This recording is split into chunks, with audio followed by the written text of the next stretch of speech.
Hello and welcome to a Smurd P video, and continuing on with my Spider-Man madness for his 60th year.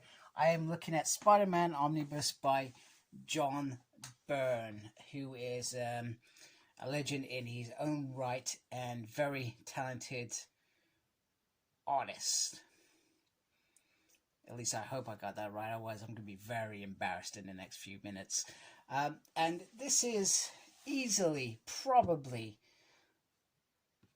the easiest omnibus that I could not get, because it's a little bit like the Venom versus Spider-Man in terms of it has lots of different eras within it, but basically I guess the difference is that one's around Venom, whereas this just picks up every piece of work that John Byrne has done on Spider-Man.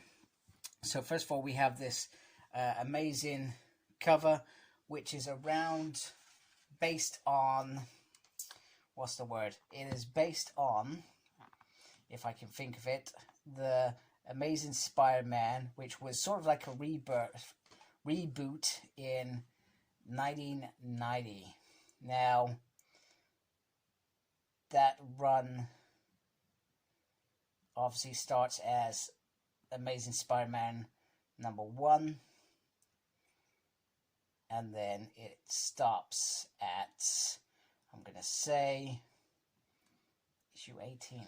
I feel like that's what I'm going to say. But it doesn't stop there, because it goes all the way up into what is known as the JMS era, which is an amazing era which I enjoyed. And I'm getting distracted because there's, like I said, there's lots of things that I wanted to mention. So this is very nice. And you got Chris Claremont and Howard Mackie as the writers. So it's actually quite nice that they've not just, they've sort of given the limelight to John, but they've also recognized these amazing talents that support this. So what does this collect? So this collects Marvel Team-Ups 1972, 53 to 55, 59 to 70, and 75.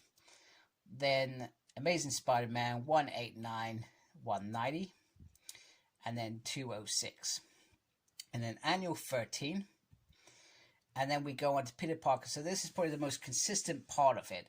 Peter Parker, the Spectacular Spider-Man 58. No, that wasn't the most consistent part. Then it goes on to Spider-Man Chapter 1, 0 to 12. And then picks up the Amazing Spider-Man 1 to 18. And then Marvel Aventics Amazing Spider-Man 1. And it's got all the talented characters there, which let me bring you in close. You can have quick butchers. There we go. So I guess the most frustrating bit about, actually, wait a minute, let me take the dust cover off. I'm getting ahead of myself. So we got the creators in there, which is focused on Howard, Chris, and John Byrne as the main. I honestly didn't know that Chris did some Spider-Man, to be fair. So it's actually quite nice that he did some. I'm quite impressed with that, because Chris was probably everywhere. So I'm looking forward to reading Chris. I've generally only read Chris on X-Men. You got this lovely cover underneath, which is, I guess, around the Sinister Six, I'm going to say. So I guess my trouble with reading this, and bear in mind I'm reading a lot of Spider-Man at the moment, is I like the consistency. Now there is going to be consistency towards the end of this book, which is great and fantastic. Nice picture of Spider-Man there. And just once again, what we talked about outside of that, who the main characters are. Let me try and get this into a position where you are seeing most of the book. Get that into position. There we go. Hopefully that gives you insight. So I do, once again, I like this part. It's got 1,168 issues. Pages, not issues. It's got that many pages. Do you know what? And truth be told, I haven't actually counted how many issues there are. So, unless I've counted incorrectly, this has 53 issues. Now, I always say 40 issues in an omnibus is the perfect size. However, if they are done well, you can get well over 50 in there. So here are some of the classic team-ups, which I haven't read, so I'm actually quite excited for some of those. I do have a massive list in my Marvel Unlimited thingy-majiggy on my tablet, if I can actually think properly. Now, my biggest gripe, which is probably most people's gripes, is when you do get to Chapter 1 and The Amazing Spider-Man. The biggest part of that is you are missing Peter Parker Spider-Man, which was running alongside it and was sort of bouncing off each other. So there were, I think there was a couple of crossovers, and I think there's a crossover with 4, and I'm not sure if that 4 one crosses over with the Amazing Spider-Man one, but I do find that a little bit irritating, if that makes sense. So there we go, Chapter 1. Actually, I'm trying to think if I read those, the Chapter 1 run. I don't think I have, which is odd because I'm reading particularly the Spider-Man already. I was reading the Amazing Spider-Man and Spectacular Spider-Man, Peter Parker Spider-Man anyway, because I generally did like that. That's where I probably read some of these great stories. So I always feel like with this, I think this one was certainly a crossover with the other one, that without it bouncing off the other one, it's almost defeated itself. I don't know why they would not find a way to fit in, especially maybe 3 or 4 issues that bounced off the other run. I cannot make head or tail of it one bit, and it's quite frustrating, to be honest with you, that it's not there. It just makes no sense to me. So in reality, as much as John Byrne's amazing, talented, and I'm enjoying what I'm looking at, it looks absolutely gorgeous, I feel like they should have just ditched the John Byrne Omnibus and done Chapter 1 Omnibus. That's what they should have done here. So